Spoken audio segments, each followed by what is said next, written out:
And we're live. Excellent. All right. So hello, everyone joining us on the streams. Thanks for joining this week's episode of The Big Picture. I'm Aaron Sheehan, Director of Competitive Intelligence at BigCommerce. I'm pleased to be joined this week by friend and a longtime associate and sometimes competitor, Paul Rogers, e-commerce consultant and founder of, I'm going to try to say it correctly, Vervant. Is that right, Paul? Absolutely. Is that the right emphasis? It's the vont. Exactly. Like going up. Yeah. Okay. If you can't tell, Paul is based out of London from his accent, and Vervant is a e-commerce consultancy and marketing agency. It says in my intro sheet here that you bring 15 years of e-commerce expertise to the table, but you look like you're maybe 25, so I'm not sure how that's quite possible. I don't know how I've kept it, how I've remained so youthful. It's the hair, I think. It's the hair and the heavy drinking. It's good stuff. So the title of today's live stream and our topic that we're going to discuss is why now is the right time for digital transformation.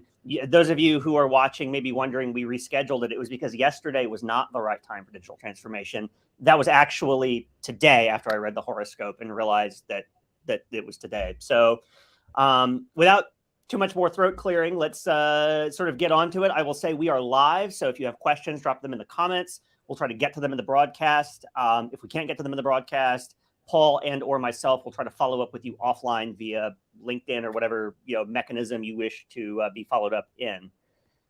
So, Paul, I don't know about the UK, but the economy is kind of rough here in the States. How are things there across the pond? Yeah, absolutely. Yeah, I mean, there's obviously a lot of negativity, I think. Yeah, lots of question marks around kind of current and future state of trade, essentially. But equally, I think, so over the last kind of 3-4 months, I think at least a lot of the types of brands we're working with are pretty optimistic, all things considered. But equally, I think everyone knows it's going to get harder and there's going to be a bigger impact. Yeah, it was interesting. We were both in New York for NRF a few weeks ago. And I think we both noticed that the mood of NRF was quite optimistic, which was interesting. Yeah. The brands that we spoke with, the partners and vendors, despite all of that sort of macroeconomic uncertainty, there was a lot of positive buzz and excitement. But the economics are still real. And so one of the things we want to talk about today is how does the economic environment for a brand or merchant relate to digital investment? How should a brand consider replatforming, right? A lot of times merchants and brands will, when the economics look like this, they'll freeze all spending, they'll stop.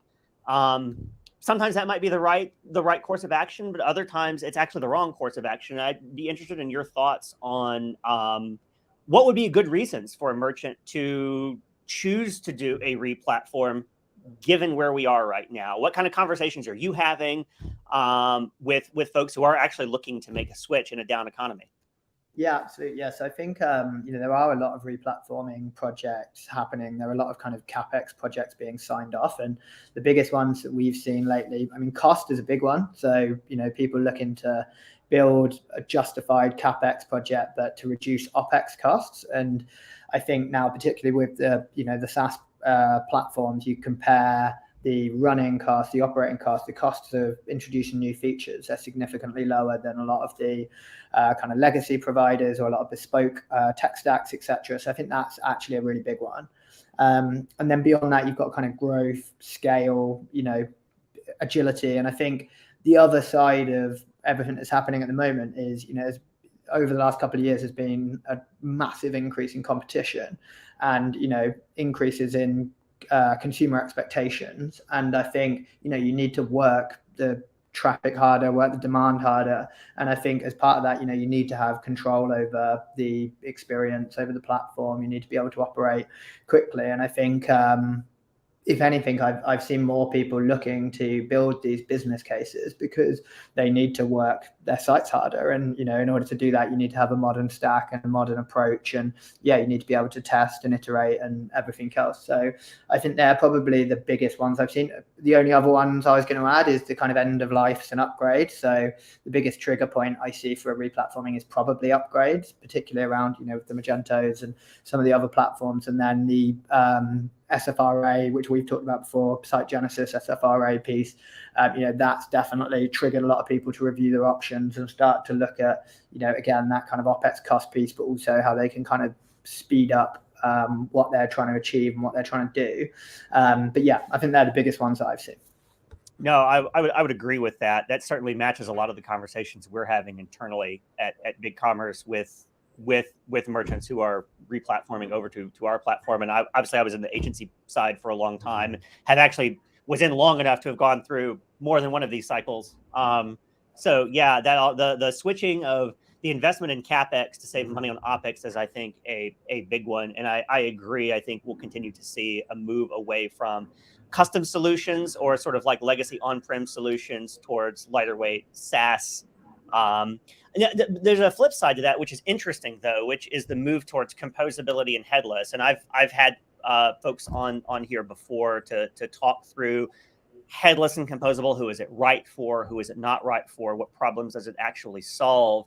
You had mentioned when you were talking about the benefits of a replatform, moving to a more modern architecture with greater freedom and flexibility for a brand to control the brand presentation, the surface area, the glass between the customer and the brand.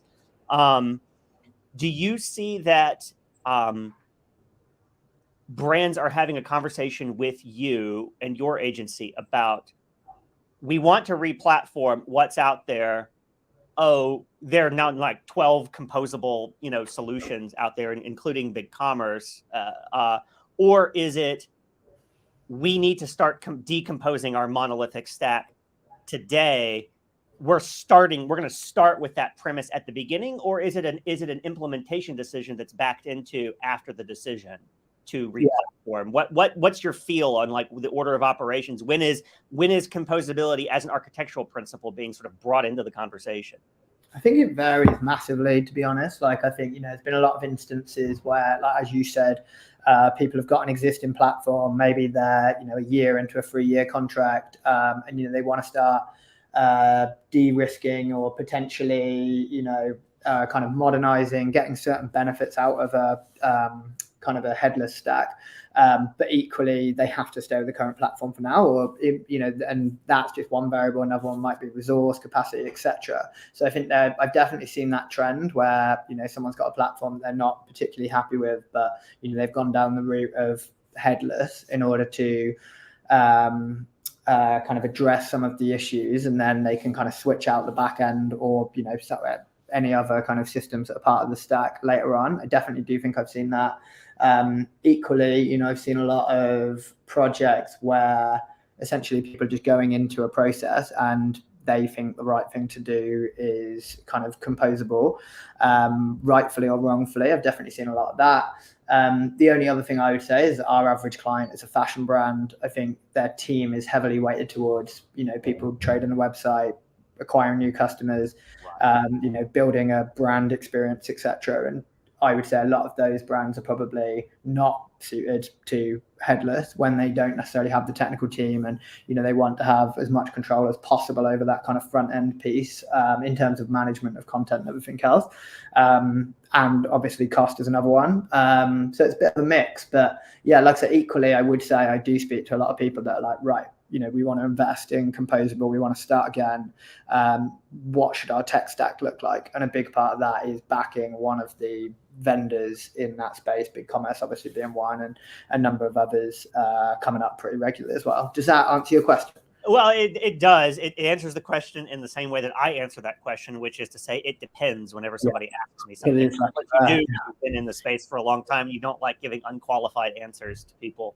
I had a Lone Law from Trellis Commerce on here to specifically, we talked about headless and composable, I think probably about a month and a half, 2 months ago, before the holidays. And he said much the same thing. He's also on the agency side implementing. I think kind of the the soft rule that we kind of agreed on is that you should, if you have a CTO and or sort of like a solid enterprise architecture practice or developer team in-house, probably you should look at Composable. If you don't, maybe, right? It depends a lot on who your partner is and how your relationship is with that partner.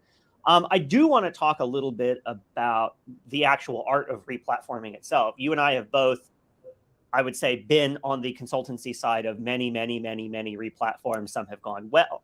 Some of mine have not gone well. I don't know about yours. Maybe you have a 100%.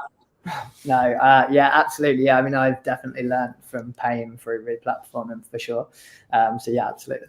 Yeah, I think we've both been burned and want to prevent other people from making mistakes that we made or that we witnessed others make.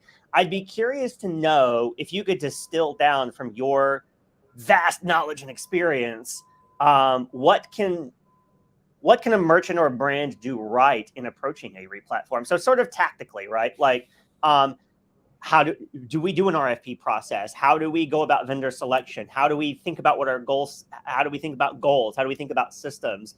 What would be some things? I've got some ideas too. So I want to give the question to you to take the first pass. Yeah, absolutely. Yes, I think upfront, obviously you need to kind of kickstart things. I think the way that I would usually want to approach this is you kind of pull out all those business goals, business context, everything else. You get everyone aligned. You've got a team at this point, a team of stakeholders that are making the decision, inputting into requirements, everything else. I think from there, you start to build out a set of requirements. As a minimum, you take the core complex bits that, need to be spec'd out and need to be reviewed against platforms and, how they might then be handled, etc.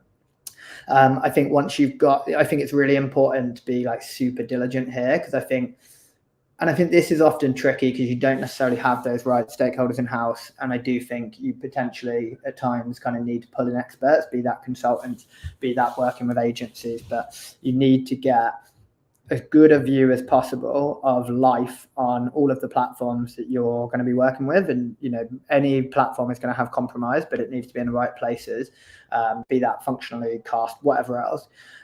So I think getting that initial set of requirements that you're going to assess the other platform against is key, and making sure you've got enough detail on the complex bits that are like, the kind of bits that are maybe unique to your business or bits that you have concern about when it comes to the vendors. I think from there, you then make a decision against that set of requirements. You have to be super diligent. You have to get as much understanding as possible, as, like I say, of what life would be like in that scenario and any knock-on impacts across all of those different areas. I then think, you start to approach partners. You mentioned an RFP, but I think when it comes to the partners of actually doing the build, I am not a fan of RFPs. I think I'm a big fan of, getting recommendations, doing your research, finding people that have done these things before, finding cultural fit, all that kind of stuff. So just finding a small short list that is, that you're confident enough in that you can whittle it down to 2 or 3 partners and just spend time with them and understand how they're going to approach the project, what the project team is going to look like, all of that kind of stuff, cultural fit, how it's going to work ongoing, commercial models, everything. And then I think from there, you just need to make sure you're giving them enough definition in order to give you a true, or not true, but semi-accurate view of cost and timeline. And obviously you're going to go into discovery of this partner and you're going to layer on a lot more definition. But one thing that I see a lot is people giving really rubbish briefs, an agency then saying, yeah, it's fine, that's going to cost 20 grand, or 20 grand as an example, 100 grand. And then they go through discovery, and at this point they don't have time to go into discovery with someone else, and they're left with an estimate of $500,000 or $1 million and a timeline they're not happy with, so they start de-scoping. And I think if you get that process wrong, you can put yourself in a very difficult position at various points of the project, but particularly at the end of that discovery when you're kind of forced into a corner. So I think that part pre-selection is absolutely key. I think there's a few other bits that I've noted down here. So I think speak to people that have done it before. It's always key, particularly those bits that you're worried about, like in the past, like international might have been a big one, B2B, certain parts of catalog, certain particularly complex ways of buying product on the front end, complex promotions, whatever else. Just find people that have done it before and ask about their experience. I think that I talked about the overages. Stakeholder management is key. That's the only other one. Like, I think that can make or break a project. So get them bought in on every part before you make a decision. And I'll probably talk a bit more about that later on as well. It sounds quite simple, really, when you when you stakeholder management, get all your requirements in order, be diligent, make sure you got an accurate budget and time. It's very simple. And I think possibly we can just end the live stream. We have some questions coming in as well, and I want to. I think honestly, you covered just about everything I would cover. In fact, you covered most of what's actually in the replatforming guide that I just wrote. So I'm glad that we're in alignment. I want to grab a couple of the questions. The last thing that came in I saw was anonymous LinkedIn user. Thank you, anonymous LinkedIn user. How does time to implement get a weighting in replatforming decisions? Not all headless and composable platforms are the same. Some require gobs of IT people to implement and take a long time for a business to see ROI. So I would say that I'll take the first pass at that. I would say it absolutely does get a weighting. I have seen it vary depending on what the goal of the replatform is. So there are a lot of times when I've been under the gun as a systems integrator or as an agency or as a consultant because my client has a trade show and they want a brand new experience by the date of a trade show, or they have a big operational sort of like there's a big flash sale and they need to be up in time on new infra, new platform, right, in time for new flash sale or something, right? There's a date that's sort of like, and at that point, speed to implement becomes honestly the most important thing, right? Alongside the functionality that you're delivering. And so that's a big part of it. Flip side though, I don't know about you, but I've been on replatformings that literally took years because there was no sense of urgency necessarily from the merchant or the brand about the project. It was more sort of this very sort of like low intensity, constant project that just drifted on for lots of reasons. Never deliberately, I would say, but it does end up reflecting maybe the culture of the company or the management style or simply turnover happening inside the leadership group. How would you view time to implement? Yeah, I'd agree with that. I think one thing I would say, and I may be misunderstanding this question, but I don't think I am, is I think, again, this comes down, because I don't think you can necessarily gauge that by talking to the vendors and, the people around the vendors. I think, everyone says that you can do the perfect build in 2 weeks when you're chatting to a lot of platforms.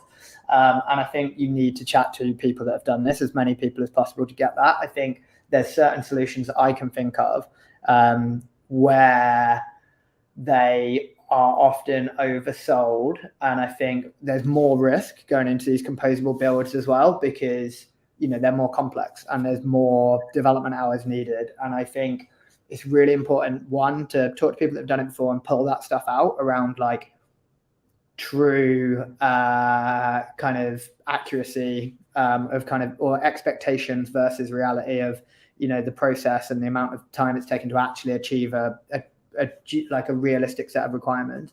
And I think that's probably, and then beyond that, you just got to really push for definition. Because I've seen some projects, some composable builds that have been, a year late and they've been 5 times the budget. Certainly not ones we were involved in, but I've definitely seen them. And I think, you've just got to get your ducks in a row and, kind of make sure that you're doing that kind of discovery process really thoroughly, and that you're kind of governing all of the documentation. I just think that kind of pre-starting build phase is just critical on composable projects. Because that is probably, I've seen that a lot, to be fair, and I think there's been a lot of friction over the additional time those projects can take against expectations. Yeah, and we've only got about 10 minutes or so left, so I want to be judicious here. we did have an admiring comment, may have been the same person, asking what kind of watch does Paul wear? Oh, that's funny. They're a client. So yeah, nice little shout out for them. Excellent. Okay, so I want to get into, and we sort of touched on this a little bit, right? Which is we talked about, okay, how would we approach a replatforming tactically? Let's talk a little bit about the, what common mistakes do we see? And honestly, you've just done a really good sort of like quick deep dive into that, which I think I would wrap up as like not doing the diligence, not doing the definition, and maybe underestimating how much work is going to be involved. Maybe we can ping pong this one, because I think we both, as I said, have been on the receiving end of this. What's something that, a common mistake you see in a replatforming? What's another one besides the one that you just mentioned? So I think beyond that definition piece, I think another big one is, because like you made the point earlier, I think most projects that are delayed because of the client, and most projects that cost more because of the client, and like, maybe how scope is approached and everything else. But I think the big one for me is understanding the internal deliverables, understanding that you need capacity, and making sure as a client that you're, freeing that up and building the right project team from the start. Yes, completely agree. And you can always tell when you're stepping into a project with someone who's done it before, because one of the first questions they'll ask you if you're talking is, what do you need from me? What do you need from my team, and when? And you can tell the people who've never done it before, because they think that they're wheeling their basket into the shop and they're buying things, and that their entire involvement is to pull out the charge card at the end. The people who've done it before understand that, like, there's an awful lot on the merchant and brand side that goes into a replatform, and it's going to be constant, and it's going to be blocking for developers, right? And so the timeline very much depends on the internal. I completely agree with that. I've got one, which would be, I think,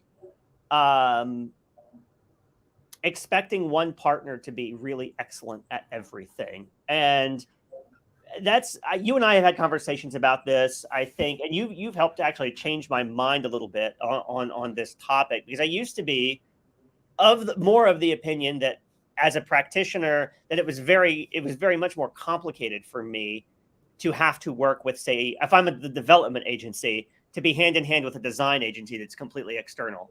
That's challenging. But their designs and brand experience are going to be superior to anything I can produce. So from the merchant side, you want best of breed, not only from your technology, but also from your partners, right? So it is in the merchant's best interest, the brand's best interest to do this. And I agree with that now. And definitely expecting one partner to be really kick ass at absolutely everything is a mistake.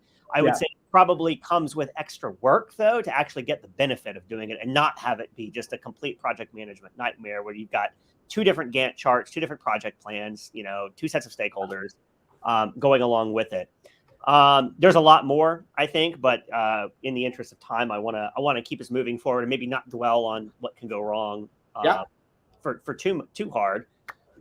We did have another question that came in, which is, what areas would you recommend to handle? And this is from another Aaron, by the way. Aaron, great name. Also, I see from your LinkedIn profile you have a beard, so I approve. An area in which Paul is sadly deficient. What areas would you recommend to handle in-house versus with an agency?